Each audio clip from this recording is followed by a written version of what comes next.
Welcome back to Nifilmism. That's Drew. Hi, You're supposed to introduce me. that's Ryan. Thank you. Uh, so it's been almost a year, but I finally gave my copy of Mandy to Drew. And Drew, you watched it. Yes. When this movie first came out, Halloween of 18? Was it What 2018? year are we in? 19? 19. Yeah. They all just blur together. Yeah. So Halloween-ish of 2018, Mandy came out. And Super limited release, too. Yes, but it was also available for rent and streaming almost right out of the gate. So I saw the trailer for it and knew that this is going to be a either an amazing movie on its own or something fun to watch while you're kind of fucked up. Yeah, it's at least worth it's modern Nick Cage, which you usually are expecting to be more on the redo of Wicker Man scale, like crazy Right. Ghost Rider 2, like Psycho Nick Cage, which is crazy and fun to watch sometimes.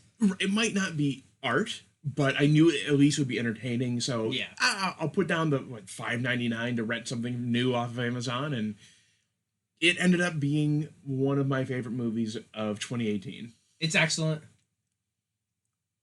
And it's criminal that not many people are would be exposed to it.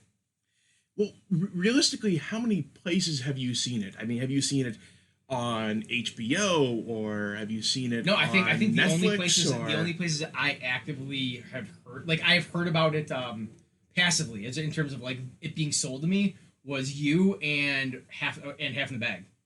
Literally the only two places. Oh, okay. So I think that if you haven't seen it and you do want to come back and listen to us talk about it, because we're going to get into spoilers soon, uh, it is definitely worth a watch. This is not the kind of movie that you recommend to grandma.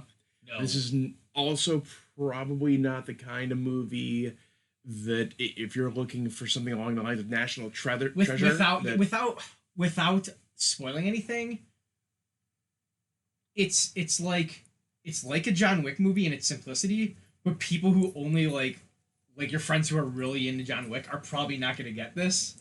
They're going to think it's boring when it's not. on the flip side of that, if you are into atmospheric stuff, if you're into God, I don't even want to say art house, because the minute you say art house, people just shut down.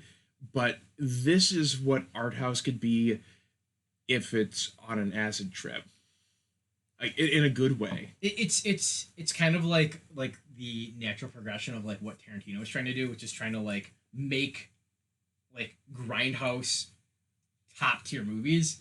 It's kind of like we're gonna make like a grindhousey movie that's like Art Nouveau. Yeah. Plot in 15 seconds. 1980 something, Pacific Northwest. Nicolas Cage plays a guy who logger. is a logger. He lives with his girlfriend. His girlfriend's into heavy metal music and fantasy novels. A cult leader becomes infatuated with her. They break in. He tries to assimilate her into the cult. She doesn't want anything to do with it. They kill her. Nicolas Cage goes on a revenge spree. Yeah, that's the movie. And that's it. There's nothing more to it plot wise. But let's back up. The relationship between Nick Cage, whose character I don't even know if they ever actually name, Right. and Mandy, the titular character, is one of the most realistic, believable movie relationships I've ever seen. There are a ton of small moments where they're just like lying in bed talking or watching TV, and it's something that you look at and say, oh, okay, a real couple would actually talk like this or behave like Well, it's this. because for plot convenience, and I think because I think a lot of this movie is about like starkness and brevity. Mm-hmm. It's a relationship in media res. Like you don't need to see where it started because that's irrelevant to what's going to happen. Right. They do hint at it towards the very end of the movie in Nicolas Cage flashback, which they don't really spell it out, but there's a scene where he's having a flashback and he's just thinking about being in a bar and seeing her across the Yeah. bar, which I'm assuming is when they first met, but it doesn't actually matter to the plot of the movie, and it's established in the last 30 seconds of the film. Yeah. So that's um let's switch gears a little and talk about, is it Linus Roach? Yes, The- I believe so. The guy from Law and Order. who plays the cult leader. Yeah, He's from Vikings, I guess. I know him. I think he played a district attorney I don't know. on Law and Order.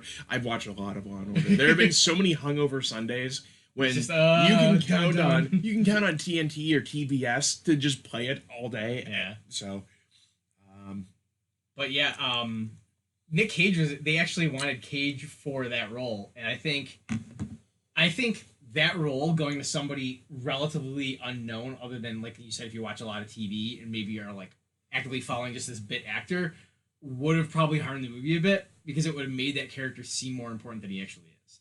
Because like that's a character that like you could have given to like Joaquin Phoenix and it would have been like amazing, but it's like that character shouldn't be amazing. He should be a fucking loser because he is a fucking loser. that being said, Roach does an amazing job with the character. Yeah, way better than it's hard. The only way to describe it is like it's almost like they gave him the script and they're like, everything you say has to come as if you truly believe it, even though it's fucking bullshit.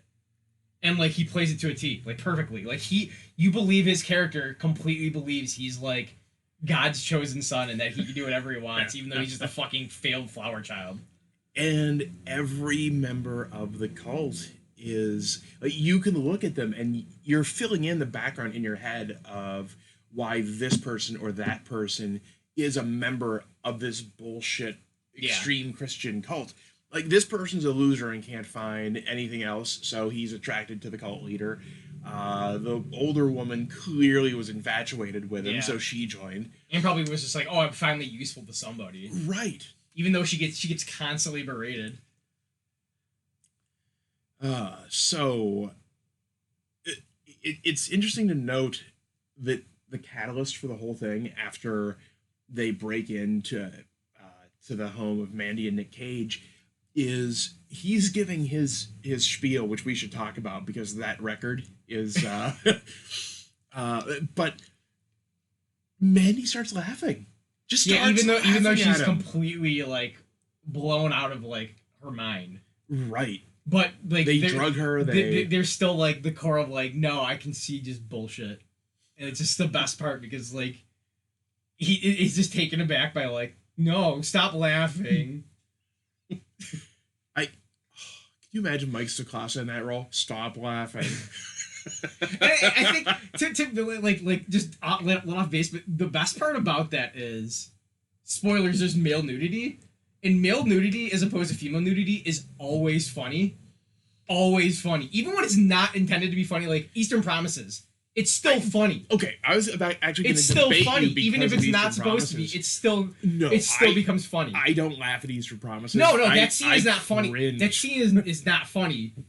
But like people can make light of that. Here it's sold as like in scene, it's serious, but you're laughing in the back of your head, and it's like it's echoed when Mandy starts laughing at him. It actually reminded me just how he was standing and everything. Like you see Monty Python's Life of Brian. I haven't actually. Oh, okay. Well, there's a scene where Brian, having some people following him, thinking that he's some sort of savior, he opens his windows stark naked in the morning, and there's just people standing outside staring. But it's that same sort of like my standing majesty. there. Yeah, exactly. The other weird, bizarre supporting characters in this are worth talking about. The one scene of Bill Duke, and it's great. Yeah, I don't know who he is or why he knows Nick Cage, and you don't need to. And that also brings up that there's maybe like probably no more than 5 scenes in this movie that are shot like real life. After like a certain point, everything is like the best parts of like Blade Runner, where it's just like super saturated color, a lot of shadow. I'm gonna say if Fear and Loathing in Las Vegas visited Blade Runner, yeah, because a lot of it is that sort of drug-induced trippiness. And I noticed the second time watching it. I watched it when it first came out. Haven't watched it since. Rewatched it so we could talk about this. There's a lot of stuff that in one shot it'll be there and in another shot it won't. Like when they're summoning the Cenobite bikers. Yeah, that's for lack of a better term.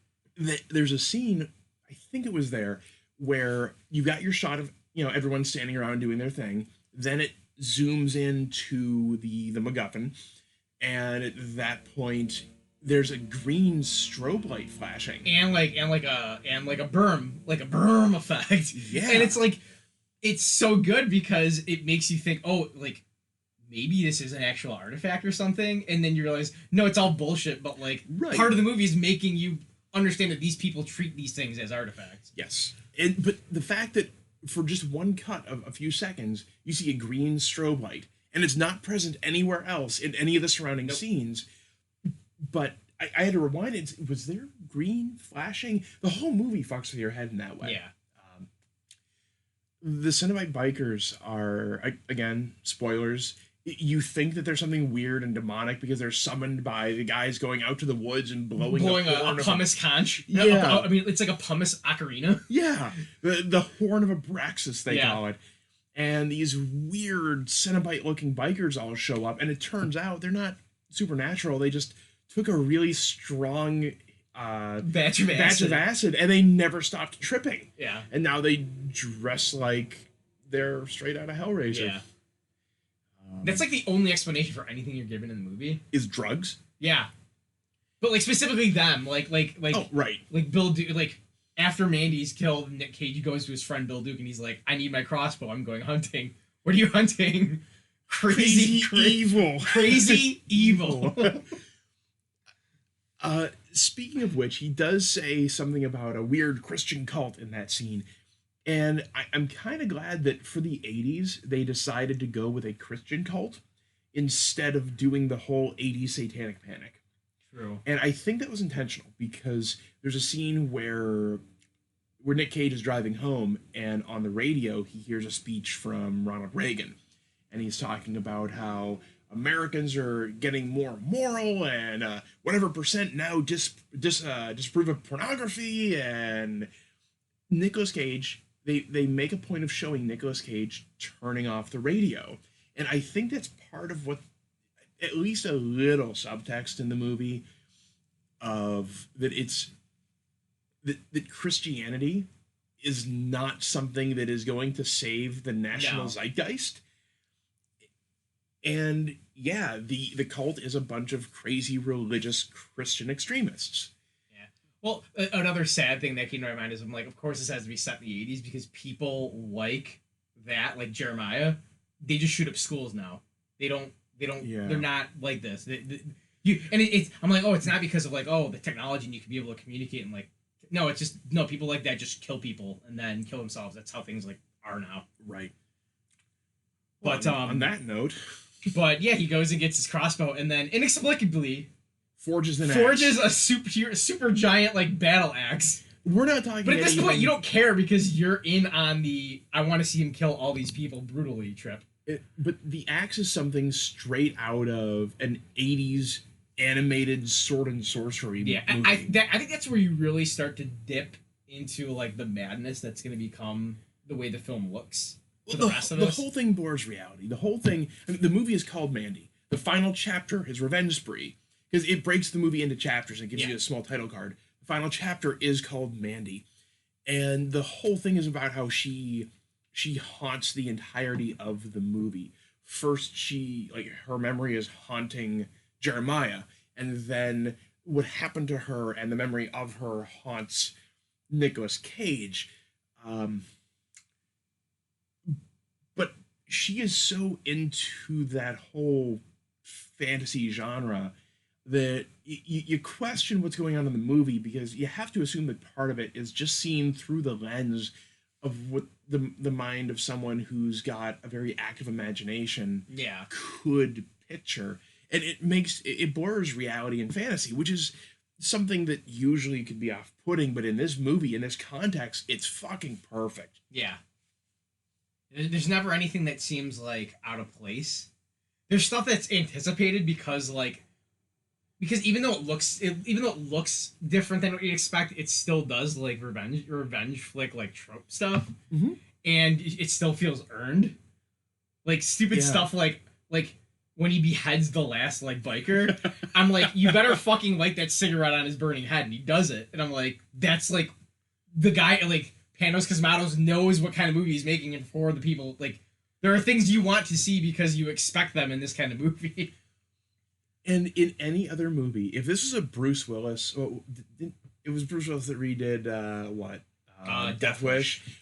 If you put that in Death Wish, it would have been cringy.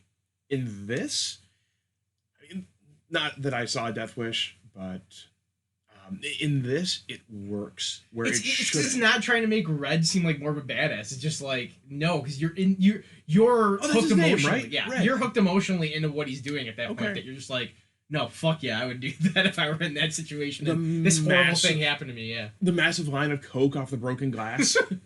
and that it's the movie really kicks into gear when he finds the baby jar. And he drinks the same He stuff just that like the bikers. no, he doesn't. He just takes like a little lip of like literal jelly form acid, and it's just like huge sound boom, and it's just like the rest of the movie is just colors and violence. I can't say enough good. Do you have any critiques of this movie? Honestly, Like no, I mean. No, because I feel like everything is chosen to happen for a reason. Because you could be like, oh, that's it. He just like finds Jeremiah in this weird like fallout shelter kind of church thing, yeah, and just kills him, and then like that's just the movie. And I'm like, well, I don't want like a fight scene. I want him to be a coward exactly like he is and get killed as brutally as he did. And that happens. And that's just what happens. And it's perfect. Yeah. It's this movie is. I hate saying the word perfect because that's such a loaded word. But like RoboCop, it has been said is a perfect action satire. I think it was actually Red Letter that said, "Hey, this is a movie that it's not trying to be a drama." Well, the thing that's important, interesting about RoboCop is RoboCop was going to be sold. RoboCop was going to be done as like straight. They took Verhoeven realizing how stupid it was, and his wife convincing him, "No, you could do something with this script," and his ability to do what he does with that. This was like perfectly crafted. Everybody involved and knew exactly what was the vision here. Yes, and that's why I'm comparing it to Yeah. RoboCop because I guess the best way to say it is it's not a perfect movie. It's a perfectly executed movie. Thank you. And there's so much. I mean, we could sit here and talk about individual scenes all day, like Nicolas Cage seeing the Cheddar Monster, and Everybody people laugh at his like breakdown in the bathroom, and I don't. Maybe it's because of just our nature, and I'm like, no, that's like how a real person would probably react to something like that. Like you don't care that you're just there in your underwear, like you're gonna freak the fuck out. You brought up when we talked about Civil War about Iron Man shooting at shoots at Falcon, and everybody laughs. I that's not supposed to be. No, funny. It's supposed to like it's everything's broken at that point in that movie. That's not supposed to be sold for laughs, but people laugh at that. And the Cheddar Goblin scene, people like laugh at that because it's just like life goes on regardless of what's happening to you. Right. The TV stations aren't going to stop broadcasting because something horrible happened in your life. Like the normal shit's going to be on.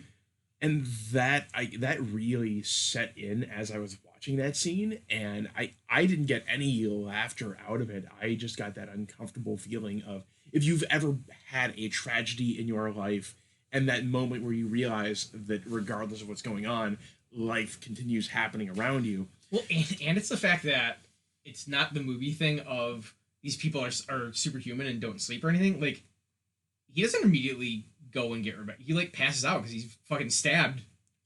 He'd been tied up with barbed wire, and yeah, he was in rough shape. Yeah, it's... But the scene we're talking about with him sitting in his underwear is after Mandy is killed. Brutally, I might add.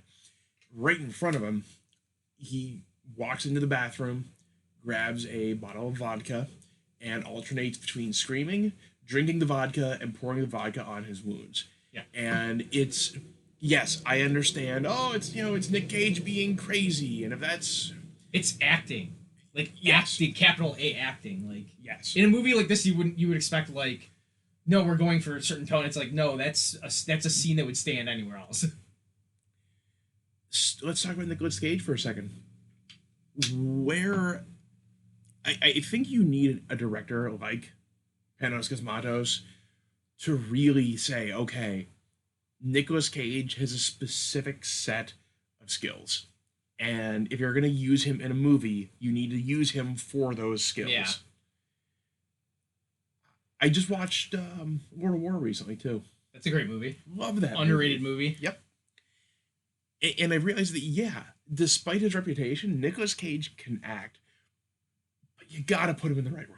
Yeah. There are only a few roles where he's really going to excel, and I thought he excelled in Mandy, start to finish. There was not a single scene where I thought, "Oh, Nicolas Cage, bad acting." Never happened. No.